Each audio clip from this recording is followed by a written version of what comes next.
नमस्कार प्रेक्षकांनो, आवाज मराठी ह्या चॅनलवर तुमचं स्वागत। आज आपण पाहणार आहोत तू ही रे माझा मितवा ह्या मालिकेचा रिव्ह्यू। चला तर मग सुरुवात करूया आजच्या रिव्ह्यूला। तर अचानक अर्णव हा ईश्वरीच्या घरी आलेला असतो आणि त्याला असं अचानक आलेला पाहून ईश्वरी जरा चक्रावते की सरांनी मला कसं काय आता कॉन्टॅक्ट न करता घरी येण्याचा निर्णय घेतला याचाच ती विचार करत असते आणि त्यामुळेच आता अर्णव त्याला काय बोलावं हे सुचत नसतं। आणि मग अचानक ईश्वरी म्हणते की सर, आज तुम्ही इकडे कसं काय येणं केलं? तेव्हा आता अर्णवला काय बोलावं, कसं सुरुवात करावी हे समजत नसतं। कारण ॲक्च्युली तो आता ईश्वरीला मनातून म्हणजे त्याला एक फिलिंग्स यायला लागली ईश्वरीला। तो आता त्याच्या मनामध्ये ज्या भावना आहेत त्या सांगू शकत नसतो, कारण त्याला कुठेतरी भीती वाटत असते की मी जर यांना सांगितलं की मला तुम्ही आवडतात तर यांना हे नाही आवडलं तर ह्या माझ्याशी कायमचं बोलणं बंद करतील। आणि ईश्वरीला असं वाटतं की सर खूप आमचे बॉस आहेत आणि त्यांच्या मनात असं काही नसेल म्हणून ती सुद्धा एक सरळ बॉस आहे असं समजूनच त्यांच्याशी बोलत असते। तर आता बोला ना सर, तुम्ही कोणत्या विचारात आहात? काय झालं तुम्हाला? तुम्ही इथे काय येणं केलं? असं ईश्वरी बोलते। तेव्हा अर्णव म्हणतो की ईश्वरी, हे बघा कसं आहे, मला कालच समजलं आकाशकडून की तुमच्या त्या मिठाईवरती कोणीतरी पेट्रोल टाकलं होतं आणि म्हणूनच मला त्या गोष्टींचा खूप आता राग आलेला आहे आणि मी याचा शोध घेणार आहे की हे नक्की कोणी केलेलं आहे, माझी ऑर्डर आणि अशी कोणी खराब केली आहे। तेव्हा ईश्वरी म्हणते की सर, आता ती गोष्ट घडून गेली ना, मग त्याच्यावरती कशाला विचारपूस करायला पाहिजे? नाही म्हणजे तुम्ही विचारताय ते ठीक आहे, पण लगेच शोधून आणि त्या माणसाला शोधून आपण काय करणार आहोत? आता सोडून द्या ना तो विषय। झाला ना, मला माझ्या मनासारखी ट्रॉफी मिळाली, त्यातून मला माझा पेमेंटसुद्धा तुम्ही केला, मग अजून काय राहिले? त्यावर लगेच अर्णव म्हणतो की नाही, असं नाही, मला एवढंच बघायचं आहे की कोण तुमच्या वाईटावर आहे, कारण ही मिठाई तुम्ही बनवलेली होती, त्यात पेट्रोल टाकून दुसऱ्यांना काय मिळालं आणि हे करण्यामागचं नक्की काय उद्देश होता, काय कारण होतं हे मी शोधणारच आहे। तेव्हा तुम्हाला काय आठवतं आहे का? म्हणजे कोणावर संशय आहे का तुम्हाला?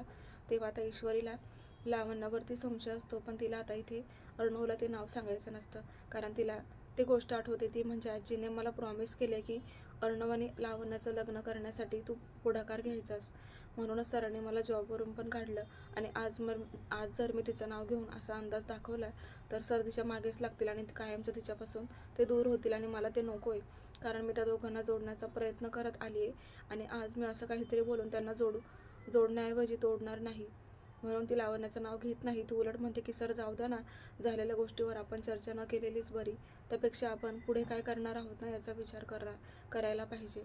तरीसुद्धा अर्णव म्हणतो की नाही, तुम्ही तर ती गोष्ट सोडून दिली असेल, पण मी त्यातला नाही आहे, मी त्या गोष्टीचा आता पूर्णपणे अभ्यास करणार आणि म्हणजे मला ती गोष्ट आता समजायलाच पाहिजे की हे करण्यामागे नक्की कोणाचा हात होता, मी त्या व्यक्तीचं नाव शोधणारच। तेव्हा आता ईश्वरी म्हणते की सर, आपण कसं शोधणार आहोत? आपल्याकडे काहीतरी पुरावा आहे का? आपण कसं सांगू शकतो? कोणावर आपण संशय घेऊ शकतो? सांगा ना, 1000 लोक त्या प्रोग्राममध्ये आली होती, असेल एखादं कोणीतरी। त्यावर अर्णव म्हणतो की नाही, मला एक सांगा, तुमच्या इथे घराबाहेर कॅमेरा आहे ना, CCTV लावलं आहे ना? तेव्हा आता ईश्वरी म्हणते की हो, ते आमच्या इथे बाजूलाच राहतात, आमच्या इथे राकेश सर, त्यांनीच तो कॅमेरा बसवून दिला, कारण 3 वेळा आमच्याबद्दल असं घडलं ना की गुंड येतात आणि सांगतात की पतपेढीमधून आलो आणि पैसे मागतात आमच्याकडे, कारण जेव्हा कर्ज होतं ना, त्यामुळे ते अशा अचानक येऊन आम्हाला घर जप्ती करण्यापर्यंतची धमकी द्यायची। मग राकेश सरांनी मला खूप मदत केली असं आता अर्णवला ईश्वरी सांगत असते। आणि मग आता अर्णव म्हणतो की हे तुमचे राकेश सर नक्की आहे तरी कोण? एक काम करायचं का ईश्वरी, आता तू फ्री आहेस का? चल ना, आपण त्या राकेशच्या घरी जाऊ, तू तर म्हणाली ना ते बाजूलाच राहतात, मग आपण जाऊ आणि सविस्तर माहिती घेऊया त्याच्याकडून, म्हणजे आपल्याला समजेल ना की CCTV फुटेजमध्ये काही जर फुटेज निघालं तर आपण त्यांच्याकडून घेऊ शकतो किंवा मग समोरासमोर मला त्यांच्याशी बोलता येईल, मला माहीत आहे ते CCTV फुटेजमध्ये काय करायचं असतं ते। तरीसुद्धा ईश्वरी म्हणते की तुमचं ठीक आहे, मी पण फ्री आहे, मी आली असते, पण आमचे राकेश सर यांना 2 दिवसासाठी पुण्याला गेलेत आहो आणि ना ते येणार नाही 2 दिवस काम झाल्याशिवाय, त्यामुळे आपल्याने त्यांची भेट नाही होणार। मग अर्णव म्हणतो 2च दिवसांचा प्रश्न आहे ना, मग एक काम करता का, त्याला फोन करून विचारायचं का, CCTV फुटेज जर आपल्याला पाठवलं ना त्याने, तरीसुद्धा मी त्याच्यावरून ते म्हणजे पुरावे शोधू शकतो। मग आता ईश्वरी म्हणते की बरं ठीक आहे, मी फोन तर लावून बघते।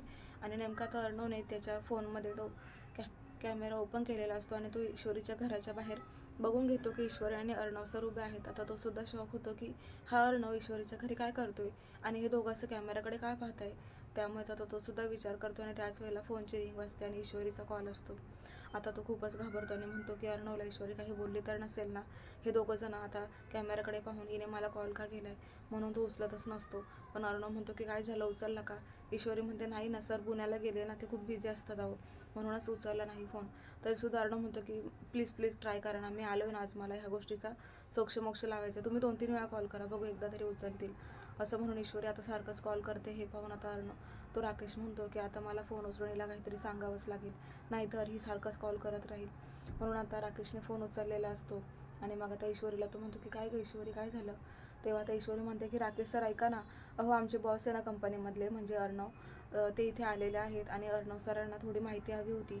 तुम्ही ते CCTV फुटेज बसवलं आहे ना, त्यातून आम्हाला फुटेज हवं होतं. हवं तर तुम्ही माझ्या सरांशी बोलता का? तेव्हा आता लगेच राकेश म्हणतो ऐका ना ईश्वरी. पण ईश्वरी काही ते ऐकत नाही आणि अर्णवकडे फोन देऊन टाकते. मग आता हा अर्णव तो फोन घेतो आणि म्हणतो की हॅलो, राकेश सर बोलताय का? मी अर्णव सर बोलतोय, ईश्वरीचा बॉस कंपनीमधला, आणि मला तुमच्याकडून थोडी मदत हवी होती. ती म्हणजे अशी की त्या दिवशी तुम्ही ते CCTV फुटेज, जे काही CCTV बसवलं आहे त्याच्यामधून आम्हाला एक फुटेज हवं होतं ईश्वरीच्या, म्हणजे त्या मिठाईवरती कोणीतरी पेट्रोल टाकलं होतं, त्या दिवशीचं फुटेज मला पाठवता का? तेव्हा आता हा राकेश लगेच मोबाईलला रुमाल लावतो आणि घोगरा आवाज काढत असं दाखवतो की तो राकेश नाहीच आहे, म्हणजे राजेशच राकेश आहे हे इथे तो लपवतो आणि एक वेगळाच माणूस आहे असं समजून जरा वेगळ्याच आवाजात अर्णवला बोलत असतो की हे बघा, तुम्ही बरोबर म्हणताय, मी तुम्हाला मदत केली पण असती, पण ते CCTV फुटेजमधलं जे काही फुटेज होतं ते करप्ट झालेलं आहे, त्यामुळे मी तुम्हाला नाही देऊ शकत. मग आता अर्णव म्हणतो की ठीक आहे ना, करप्ट झालेलं आहे ना, अहो माझ्या अशा लोकांबरोबर ओळख आहे जे करप्ट झालेलं फुटेज पण अजून नॉर्मल करू शकतात आणि ते रिकवर होतं, त्यामुळेच मला तुम्ही ते करप्ट झालेलं CCTV फुटेज दिलं तरी चालेल. तरीसुद्धा अर्णव म्हणजे राकेशचा टाळाटाळ करत असतो आणि म्हणतो की हे बघा सर, मी खूप बिझी आहे, मी जरा बाहेर आलेलो आहे, शहर सोडून मी खूप लांब आलेलो आहे, माझं खूप महत्त्वाचं काम चालू आहे, त्यामुळे आता तुमच्याशी मी जास्त वेळ नाही बोलू शकत. मी परत कधीतरी आलो ना नक्की तुम्हाला मदत करेल, पण मी लवकर येणार नाही असं सुद्धा तो फोनवर सांगत असतो.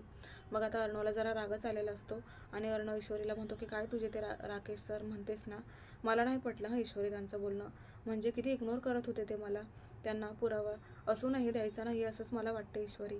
त्यावर ईश्वरी म्हणते की नाही, ते बिझी असतात ना म्हणून तुम्हाला असं बोलले असतील. तर आता अर्णव म्हणतो की जाऊ दे तुझे ते राकेश सर, मला त्यांच्याशी काही पडलेलं नाही आहे, आता माझे बाकीचे मित्र आहेत, माझे फ्रेंड्सच मला कामात येतील, मी त्यांना तुझ्या घराबाहेरचं CCTV फुटेज मागवतो, दुकानातलं, रस्त्यावरचं सगळे CCTV फुटेज मागवतो, एका तरी CCTV फुटेजमध्ये मला दिसेलच की तुझ्या घराच्या आसपास कोण आलं होतं आणि कोण गेलं होतं ते. ईश्वरी म्हणते की ठीक आहे. मग आता ईश्वरी आणि अर्णव पुन्हा घरामध्ये जातात आणि समोरासमोरच बसलेले असतात. तेव्हा आता ईश्वरी सांगायला लागते की सर, आता लवकरच आम्हीही मुंबई सोडून चाललोय. तेव्हा आता अर्णवला धक्काच बसतो की काय, तुम्ही अशी मुंबई सोडून का चाललात? असं आता लगेच ईश्वरीला अर्णव विचारतो. तेव्हा ती सांगते की ह्या सिटीमध्ये काय फायदा आहे सांगा ना, आता तर हाताशी कामही नाही आणि मी इथे राहून काहीतरी करणार आहे, म्हणून आम्ही ठरवले की परत आपापल्या इंदोरला जायचं, कारण ही मुंबई आहे, आम्हाला नाही जमत ना इथे, तुमच्यासारखे मुंबईकर नाही आहोत आम्ही. तेव्हा अर्णव म्हणतो की काय करणार म्हणजे, तुझं करिअर इथे, लाईफस्टाईल खूप वेगळी असते आणि मेन म्हणजे तुझं करिअर इकडे, याला खूप स्कोप आहे का?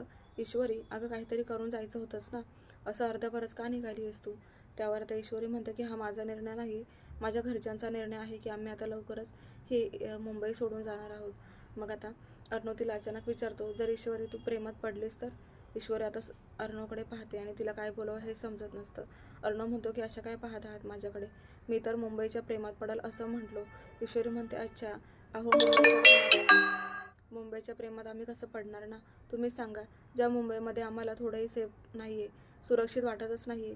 काल आमच्याकडे 3 माणसं आली आणि सांगितलं की पतपेढीमधून आलोय आणि त्यांनी आम्हाला सांगितलं की घर जप्ती करायला आलोय, कारण तुम्ही कर्जाचे हप्ते भरले नाही आणि पावत्या दाखवल्यानंतर सुद्धा आमच्यावरती अरेरावे करून धमकी द्यायला लागले, आम्हाला घरातून हकलणार होते. पण झालं काय, तर मी तुमची जी काही मिठाईमधून आलेली देणगी होती तीच त्यांना दिली आणि त्यांची तोंड बंद केली. पण ह्या अगोदर सुद्धा असं झालंय, तेव्हा तर मी डायरेक्ट तेलच गरम करून त्यांच्या अंगावर टाकायला लागली होती आणि आता हे मिठाईवरती पेट्रोल टाकलंय, म्हणजे कोणीतरी माझ्या वाईटावर आहे, त्यामुळेच मला भीतीच वाटायला लागली. म्हणून माझ्या आईने निर्णय घेतला की आता हे मुंबई सोडून जायची, मुंबईमध्ये पाहिजे तितकी सुरक्षितता नाही असं ती अर्णवला सांगू लागते. मग अर्णव म्हणतो पण मला सांगा तुम्ही कधी जाणार आहात, कारण माझं इंदूरला एक काम आहे, मग तुम्ही जेव्हा जाल ना तेव्हा आपण सोबतच निघूया. पण त्यावर ईश्वरी म्हणते की नको सर, मी माझ्या फॅमिलीसोबत जाईल, तुम्ही तुमचं जा, उगाच तुम्हाला डिस्टर्ब नको आणि आम्ही सुद्धा सगळी फॅमिली आहोत. तरीसुद्धा अर्णवचा जीव आता जायला मागतच नसतो, कारण त्याला सारखं तेच आठवायला लागतं की ईश्वरी माझ्यापासून दूर जाणार आहे, ह्याच विचाराने आता तो पूर्णपणे कन्फ्यूज झालेला असतो की आता ईश्वरीला कसं सांगू की मला तू हवी आहेस. म्हणून तो पुन्हा पुढे जाऊन मागे फिरतो आणि ईश्वरीला म्हणतो की तू खरंच जाणार आहेस का इंदोरला.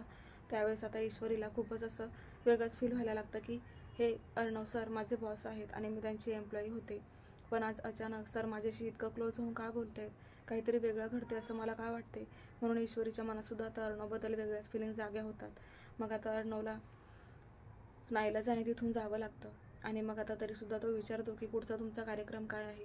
ईश्वरी म्हणते की कसला कार्यक्रम, मी तर घरीच असते, आता काही कार्यक्रम वगैरे नाही. अर्णव म्हणतो की नाही म्हणजे आजच्या दिवसात काय कार्यक्रम आहे तुमचा असं. तर मग ती सांगते की मी आता चपाती लाटणार आहे, भात बनवणार आहे. अर्णव म्हणतो तसं नाही, पुढे काय करायचं ठरवले तुम्ही. तेव्हा ती म्हणते की शिक्षण, माझं राहिलेलं शिक्षण मी पूर्ण करणार आणि मग जॉबला लागणार. मग अर्णव म्हणतो ठीक आहे, पण आता ईश्वरीला समजलेलं असतं की अर्णव सरांना काही जायलाच इच्छा होत नाही. म्हणून ती म्हणते की सर आता आई मला माझं काम सोडून मी इथे तुमच्याबरोबर गप्पा मारते, पण आता आई मला बोलवत असेल म्हणून ती म्हणते की निघते मी, तुम्ही सुद्धा निघा. आणि मग आता अर्णव निघून जातो. पुढे आता अर्णव गेल्यावरती आकाशला सांगायला लागतो की मला त्यांचं CCTV फुटेज हवं आहे आणि जो कोणी राकेश सर आहे ना त्याच्याकडे ते आहे. तेव्हा आता हा राकेश कोण आहे याचा शोध घ्या असं आकाशला आता अर्णव कामाला लावून देतो. तर दुसरीकडे आता मामा हे पाहता राकेश कुठेतरी निघालाय, म्हणून आता राकेशला ते अडवतात आणि म्हणतात की जावई बापू तुम्ही कुठे निघाले. तेव्हा तुमचं रोजचंच काम असतं ना, आज इकडे काम उद्या तिकडे काम, तुम्ही तर नुसतं फिरतीवरच असतात. तेव्हा राकेश म्हणतो की मामा तुम्हाला नक्की म्हणायचे काय, कामासाठी बाहेर जातो मी असं का बोलताय. तेव्हा आता मामा चांगलंच लक्ष ठेवून आहेत राकेशवरती, कारण त्यांना सुद्धा संशय आलाय की अंजली बरोबर खोटं बोलून हा राकेश खोटं बोलून नक्की 2-2 दिवस कुठे गायब असतो, पण तो असतो इकडे ईश्वरीच्या घराच्या आसपास. त्यामुळेच आता ह्या गोष्टींचा सुद्धा लवकरच उलगडा होणार आहे, त्यामागचं राजसुद्धा आता समजणार आहे. तर प्रेक्षकांनो आता इकडे ही आजीला राकेशने भडकवलेलं असतं की ईश्वरी अर्णवला शोभत नाही, किती थर्ड क्लास मुलगी आहे ती, लो लेवलची. आपला अर्णव हा एक बिझनेसमॅन आहे, बॉस आहे तो कंपनीचा, आणि त्या मुलीच्या काय मागे लागलाय. तेव्हा आता आजींच्या डोक्यात ते खूळ भरल्यामुळे त्या लगेच आता अंजनी आले मामांना भेटतात आणि म्हणतात की आजपासून त्या ईश्वरीचा कोणीच विषय काढायचा नाही, मला ती मुलगी माझ्या फार मनातून उतरलेली आहे, ती थर्ड क्लास मुलगी आहे, लो लेवलची, त्यामुळे तिचा आणि आपला सूद कधीच जमणार नाही. आता आपण फक्त लावण्य आणि अर्णवच्या लग्नाचा विचार करायला हवाय. त्यामुळेच मी तुम्हाला ताकीद देते, ह्या घरात पुढे आता ईश्वरी आणि अर्णवच्या लग्नाबद्दल कोणीच बोलणार नाही, कारण त्यांची लग्नपत्रिका सुद्धा जुळत नाही. त्यामुळेच आता लवकरच अर्णवचं लावण्याबरोबर लग्न लावून द्यायचं आहे आपण, आणि तुम्ही सुद्धा मला सहकार्य करा असं म्हणून रागानेच निघून जातात. तेव्हा आता अंजली मामांकडे पाहू लागते, कारण आता त्यांना सुद्धा पर्याय नसतो. ते सुद्धा म्हणतात की आता घ्या आजीच्याच कलेने असं म्हणून तेही गप्पच बसतात. तर प्रेक्षकांनो आता अर्णवला ईश्वरी आवडायला लागली आहे आणि घरच्यांनी ठरवले की अर्णवचं लावण्याबरोबर लग्न लावून द्यायचं. त्यामुळे आता पुढे काय काय होणार आहे आपण पाहणारच आहोत. पण त्यासाठी चॅनलवर नवीन असाल तर चॅनलला सबस्क्राईब करा, नोटिफिकेशनसाठी बेल आयकॉनवर क्लिक करा, म्हणजे रोजचे जे काही अपडेट्स आहेत, रिव्ह्यू आहेत, ते तुम्हाला वेळेवर पाहायला मिळतील. आजचा भाग कसा वाटला कमेंट करून नक्की कळवा. पाहत राहा तू ही रे माझा मितवा. डेलीचे रिव्ह्यू पाहण्यासाठी चॅनलला लाईक करा, सबस्क्राईब करा. धन्यवाद.